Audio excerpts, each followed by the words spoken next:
Hey, what's up, and welcome to this episode of EST, the podcast for established church leaders.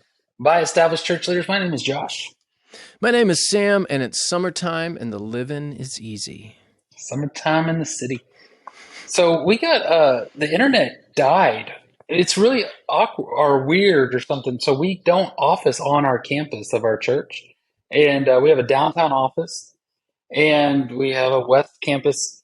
Internet died in both locations, and they're like 6, 7 miles apart. And so it's weird.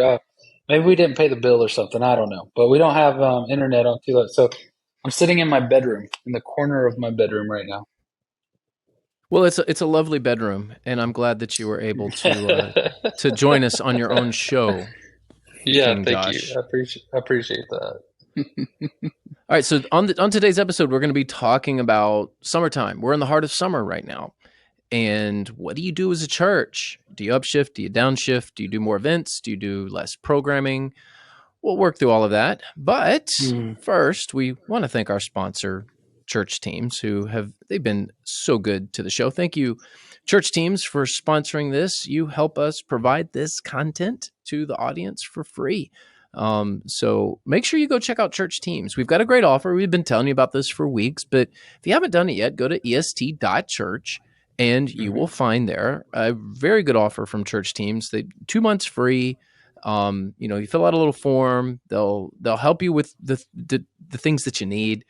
They do everything. They do texting. They do scheduling. They do giving. If it involves church management software, they can do it. They have an incredible price. Plans start at $37 a month for churches under 200 people. And then you've got add-ons beyond that. So get value without compromise and get world-class technology that is available for every church. Get Church Teams. They are the best. And I mean that, not just because we like them and their team, but hey, est.church, go get that free offer and sign up for their church management software system. It's really good. Yep. And summertime's a good time to do that. That should have been the segue. Oh yeah, that's a genius segue. During the summertime is a great time to shift over your church management software. In fact, I highly suggest it. It's a great time to get the summer crowd on board, and then you can roll into the fall with like a campaign to get all the new people on board. So you can have little trainings and things like that through the summer, help you learn it. So do that now. Now is the time. est.church. Go there and get it. Okay. When you are managing the summer, what do you do? I know what we do. What do you do? What do you do? What do? It's Yeah. Do you do the summertime? Yeah. I am a big fan of. It's not so much a downshift, but it is a shift in priority, a shift in perspective, so to speak. I do think that the fall and leading up to Easter are great times to be more outward focused, trying to build a crowd or get the information out. During the summer, I think it's a great time to focus on the home crowd, the home team. Downshift a little bit. It's a great time to do some house cleaning, training on some, like the committees, train the committees, those sort of things, or plan for large events. I'm a big fan of summertime because the events do seem to get a little bit smaller. We're going to go to a movie night together. I love that. I love times at the lake. These are just easy things to do. And if you're a larger church, it really doesn't matter what size church you are, the crowds become a little bit more manageable because people are traveling. There's summer baseball, those sort of things. So I would encourage people not to necessarily downshift. It's not like you want to mail it in for 2 or 3 months. I would just say start thinking of the member primarily, of focusing on cleaning up. You always need some time like that. You need to focus on the inside and then focus on the outside later. So, yeah, that's what I would do. How about you? Do you do anything similar, or is it always the same? Yeah, we try to keep our rhythms and patterns, but we change them up. So nothing really changes on Sunday morning. We keep our same rhythm, our same pattern. Sunday morning never gets canceled. It's always on, no matter what. Right. We will have a July 4th celebration where we Hmm. won't have an 11 o'clock service, but starting at 10, right after the 9:30 service, starting at, right around, we'll have a get together, if you will, a big block party. We'll have bouncies and hot dogs and all that stuff from about 10:30, 10:45 till noon, July 4th week. It's worked out every year with the weather. We're taking another chance this year. We're going to try it again because Florida afternoons, it can turn on, the water can turn on quickly. In fact, at the time of this recording, it is full on rainy season, and we are getting dumped on right now. No one cares about that, that's listening, but that's what's happening at the time of this recording. So we keep our rhythms. Wednesday nights, we don't do our programming. We do summer suppers, and we've got a lot of different activities on Wednesday nights. So typically we would have, our student choir, our adult choir. We would have groups and big children's programming, student programming, and we still want people to be at church, but we break that. We do a semester, fall and a spring, with that programming, and then we shift into what we call summer supper. So we just have old school dinner on the grounds with a lot of activities around it. There's some different things that'll be happening. So we keep the same rhythm, but we change it up, if that makes sense. People are in and out, they travel. A lot of people go north for to escape the heat, and they'll take a 2 or 3 week vacation. So we know that people may be here about half the time during the summer. Well, when they're here, we want them to be at church. So we offer the time slot. We just change up the time slot. We keep the rhythm. We just do some different things within the rhythm. So I don't know if that's a downshift or an upshift. We pretty much keep the same gear. We just travel in a little different way. Yeah. If that analogy works. Yeah, I want to encourage people to consider that. I'm not a fan of like summer service hours. I'm not a fan of we don't do this. I mean, if every summer you take one of your program, like maybe your Sunday evening doesn't operate during the summer or something, I kind of get that. I'm talking about like your core things. Like you said, Sunday always happens. And I'm not really even talking about your July 4th situation. I think that's great. But I've seen churches that through the fall and the spring, they'll have three services, and then in the summer they go down to one. And it's not even one of the other options. And I really think you're communicating a couple things. You're communicating, if you can just cancel it, it's not primary. And I'll cancel a Wednesday night, I'll cancel a Sunday night. It's not primary, but we don't cancel Sunday morning. So I wouldn't do that. The other thing is that people don't people don't go to church Sunday morning. They go to church at their time. So they go to church at 8 on Sunday morning. And just, you can't just like say, we're not offering that anymore. So y'all just pick another one. They don't like shift that way. What I often see is people just go to another church. They want a church that starts at 8. They're going to go find another church that starts at 8. So I would encourage you to do what Sam is saying there if you're listening, where it's still do it. Keep even if it feels weird. I would encourage you not to change the schedule, but change the approach. During the summer, I become much more conversational in my sermons, and that's because it's a smaller crowd, and it feels like I'll even like talk directly to some people or ask for some feedback. It's not a full on like small group discussion, but it's definitely a little bit more discussional because it's a different approach, and I find that to be a much more healthy way to keep a rhythm. You'll lose momentum if you keep canceling and restarting things. That's my 2 cents on that. Completely agree. And there's some statistics behind this. When you cancel an option, you will lose 30% of the people out of that option. Now, there is a point of diminishing returns where you have too many options and you're really not gaining anything. Like, hey, let's go from 7 to 8 services. At some point, there is that diminishing returns. But you cancel an option during the summer and you're likely to lose a third of your people simply because you canceled the option that they were used to. You're exactly right. We have people in our church that they come to the 8 o'clock service. The worship's good. Hear me out. They're fine with the worship, but they're there because they're early birds. They prefer Right. to go to church in an earlier time slot.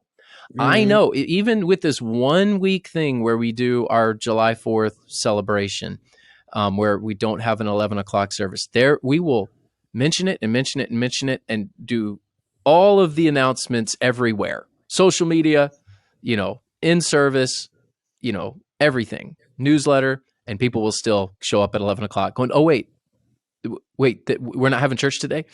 Yeah. So I am with you. To me, moving from 3 services to 1 or 2 services to 1 for an extended time period, like a whole summer or a month, even like, hey, we're going to do this in July. I think that's a last resort. I can understand a church that, for whatever reason, we have triple the amount of people in the fall and the spring, and we live in a resort community or a college town or something Right. where, Yeah. we lose so many people during the summer. I can understand why a church would make that move, but I would say that needs to be an extreme case and a very last option.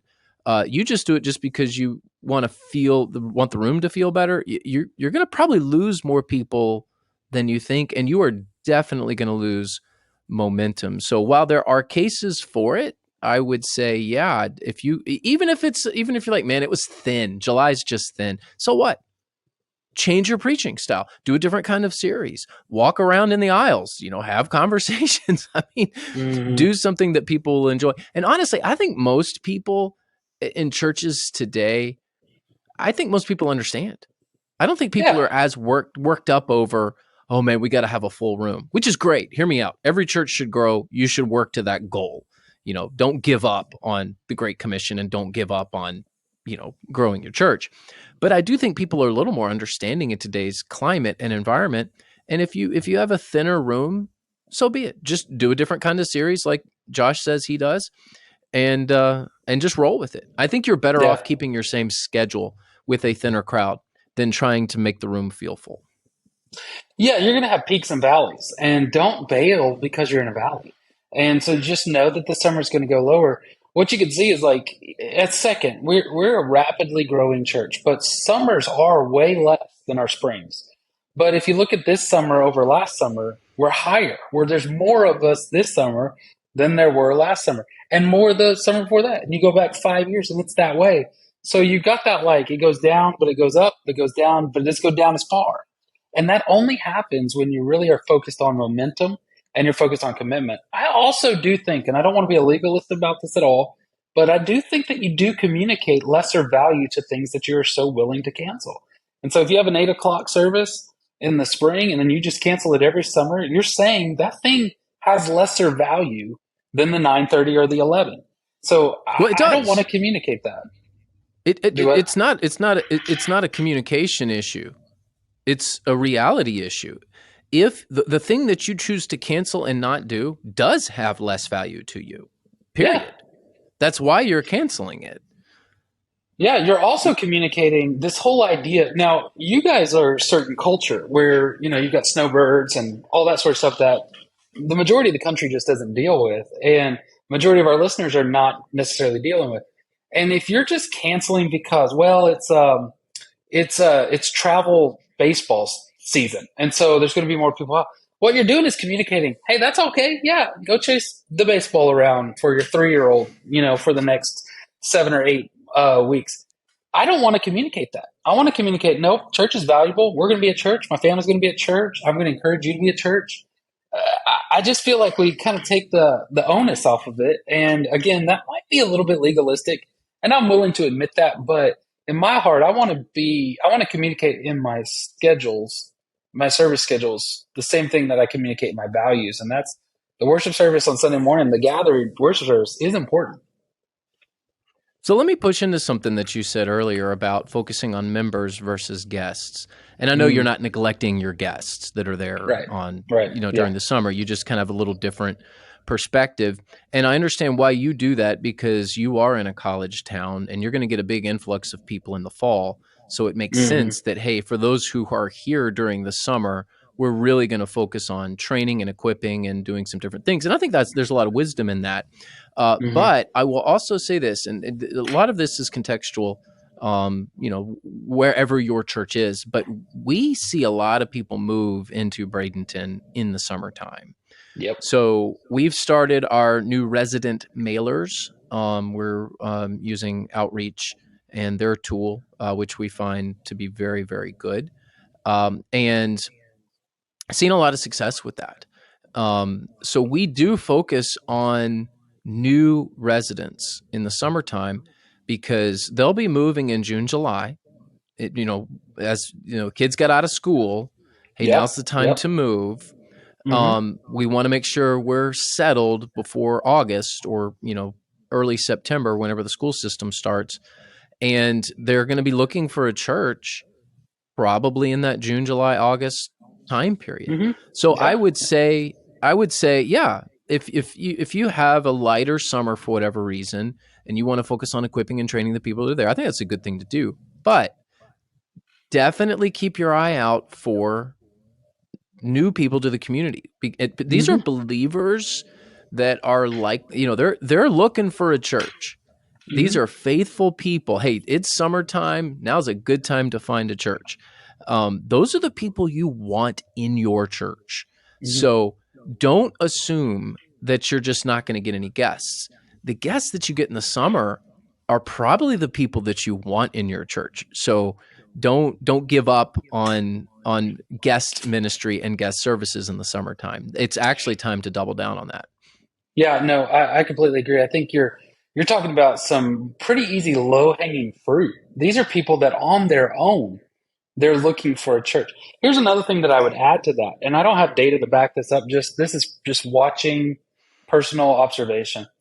I really want to encourage preachers, the primary preacher of a church, to reconsider the idea that holidays are the day to allow your the B team to preach. And I don't mean that disrespectfully. There are people that have more experience preaching in your congregation. You're probably the most experienced preacher. And a lot of times we'll look at things like Memorial Day. This last weekend for us was Memorial Day at the time of the recording. And we had a dozen or more guest families, and they're visiting. They're real visitors. They're really looking at for a church. These are not just people that wandered in. And what I've discovered here's really where I think you should put the B team.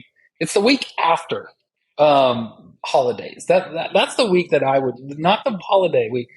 There's something about it, and I'm just going to speak anecdotally. And Sam, you may know some of this, but I think the long weekends, those who are truly seeking out a church, they're looking for that.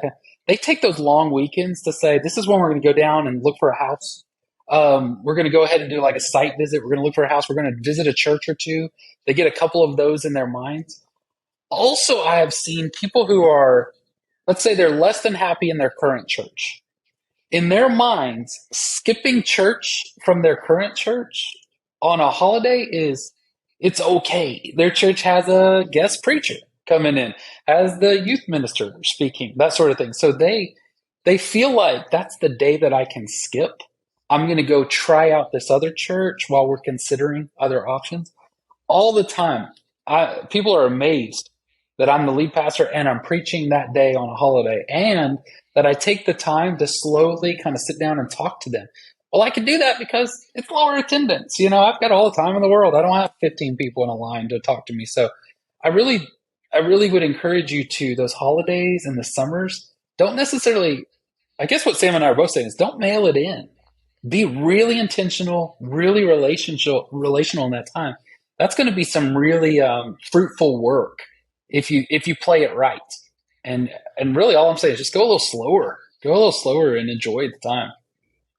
Yeah, no doubt about it. Memorial Day, July 4th, however that falls, and then Labor Day. Hmm. You should be in the pulpit on those days. I Hmm. I make a point to be in the pulpit on those days for the reason you said. We're not really big on transfer growth at our church, and we're kind of in a community where it just doesn't happen a whole lot. But Hmm. for those who are looking to make a move, for what? Well, let's just assume in this case the motives are pure and it's the right move. Right. Yeah. That folks you would want in your church, right? We certainly would never encourage a church to do tactics to steal from other churches. That's just wrong. Hmm. Hmm. Right. But people are often taking that long weekend to do exactly what you're saying. So yeah, I do think it's good for the main preacher teacher to be in the pulpit on those three holidays. I would say Labor Day, or Memorial Day in May, then July 4th holiday, and then Labor Labor Day Day. in September. Yeah. Because a lot of the Labor Day holiday especially, it's like right before school starts, and in Hmm. most school systems, and that's when people are back in town. And while some of your regulars may not come to church like they should, that's when your guests are absolutely going to be Hmm. looking for a church. And I do exactly what you said. I look for the week after or the week before to take my vacations. I also find that when people are off, like on Memorial Day, they just start thinking spiritual things. And I get a lot more texts and a lot more phone calls. So because they're they're not working. So I just know that those holiday weekends are going to be busier for me. So I do tend to take my vacation time sort of in between. Hmm. After Hmm. July 4th, after Memorial Day. So Yeah. I think that's a good word. Mhm. Um, so do you do any big events in the summer? I mean, we leverage everything towards VBS. We're one of those kind of normal, what you might expect of a Southern Baptist church in the South. We've got the big VBS going on. We've got the summer missions projects, the youth summer camp, those kind of things. And so those are our big moments.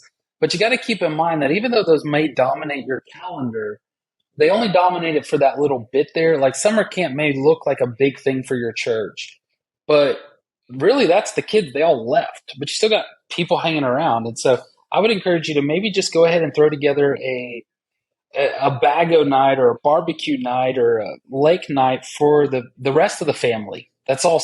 They have fewer kids. They're willing to show up and hang out. And so I really encourage those kind of the impromptu. It doesn't take a lot of advertising. It's just I always say it's just us. So invite your friends and family that might be looking for a church, and we're going to go to the lake. That kind of idea is what we do.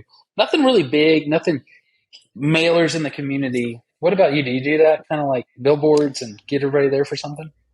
No, we don't do billboards. Although, if anyone ever wanted to play a practical joke on me, that's what they would do is they would throw my face up on a billboard or something like that. And it'd be really, really funny because no, Yeah. I would never want that to happen. The part of the reason we change up our Wednesday programming and move away from the typical like our Quest program, which is scripture memory for kids, or student programming, the choirs, and all the stuff that our groups. Part of the reason that we do summer suppers in the summertime is because we want our people involved in VBS, which is really big for us. Hmm. Wind Shape Camp. We host a Wind Shape Camp. Our students go on their camp, and we've got a lot of mission trips that we do in the summertime as well. Hmm. So we kind of free people up. It's like, hey, we're still doing Wednesday night church, but we've got dinner ready for you and your family. So we want you here, and we've got some fun activities around that. But we're not. It's we can run Wednesday nights with like 10 volunteers, 15 volunteers. So it's not very volunteer intensive. Mm. Um, in the summertime. So what that does is that frees up all of our other volunteers to sign up for VBS, WindShape, go on a mission trip, lead this effort because, we progress pretty quickly through the summer with all these activities that we do. Hmm. And it ends up being a very good rhythm for us that, we have our spring and fall semester and then, all these camps and different things happening, VBS, during the summertime and it keeps everyone busy, but in a pace that is manageable. It's not, Mm. these churches that try to run VBS and still do regular programming. Man, that's hard. That's so hard. It's I really don't know that you tough. need to do that. Yeah, I just don't know that that's necessary. And if you manage to do it, and you've got a good rhythm. Good for you. Hmm. But we try to free our people up to do other things in the summer. Yeah, yeah, I completely agree. It's really not a matter of it's not like we sit around and do nothing. It's just that you do different things because you can capitalize on the free time. I encourage our student ministry to realize a vast majority of those kids are sitting at home bored. And so you can get them up to the church in the middle of the week, in the middle of the day, to do something at the church. Kids are the same way. I've seen lots of little play dates where It's just the kids come up here, and my previous church, we had a gym, and we would blast that air conditioner and tell the kids, because this was Texas, right? And it was so hot. And so we would just blast the air conditioner and tell all the parents to bring their kids in their little bikes for the little ones up there. And they would just ride around the gym until they just wore themselves out. That was easy. The parents set off in some tables. We had a snow cone maker and just gave them snow cone. That's nothing. That's easy, but it's really kind of a community. People could bring guests. Just simple ideas like that. And you're not teaching on Wednesday night during the summer, preacher. So you got that little extra time where you can go sit in the gym and talk to some parents and really spend some relational time with people you like anyways. These are great people. You want them in your church, and so you really have that time to kind of hang out. So just fun stuff. Well, there you have it, folks.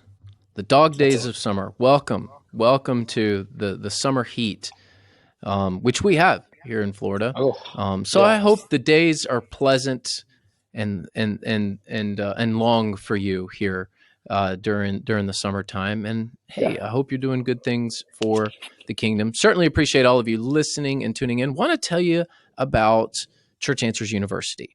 It's a fast growing school that offers ministry training and education at a fraction of the cost of typical degree programs. We currently at Church Answers University offer certification in Christian ministry and in women's discipleship. And just for you listeners, here's what we've done. We have somebody who is stepping up to the plate and donating 50% scholarship. So that's a value of $748. The great thing Mm. about Church Answers University is you get your books included. So you get this great Christian training, ministry training it's self-paced. It's all digital. You get your books. We have payment plans, and you've got this special offer, 50% scholarship, which is unreal. Thank you to this donor who has stepped up. If you're interested, what you need to do is contact Matt at churchanswers.com, MATT at churchanswers.com, and just say, hey, heard about the scholarship. I'm interested. I want in. We've got 5 available. So another 5. I know I mentioned this on a previous episode. We've got 5 available. They will go quickly. So make sure you email Matt, MATT at churchanswers.com, and claim one of these scholarships for Church Answers University. Yeah. Yeah, absolutely. Sounds like a great deal. Thanks to the person who stepped up and those who will contribute or benefit from this. And thank you for listening to EST. Hey, do us a favor and jump on your social media accounts, whether that's Instagram or Facebook or Twitter, and reshare some of our posts. Let other people know about the show. Also, we would love to hear some of the cool, creative summertime events that you guys are doing. I shared one about the gym and snow cones. I want to hear the things that you're doing, your region, and how that's helping to minister. Hey, it's going to help other people across the country. So thanks so much for listening. Thanks for sharing. And we'll catch you next week.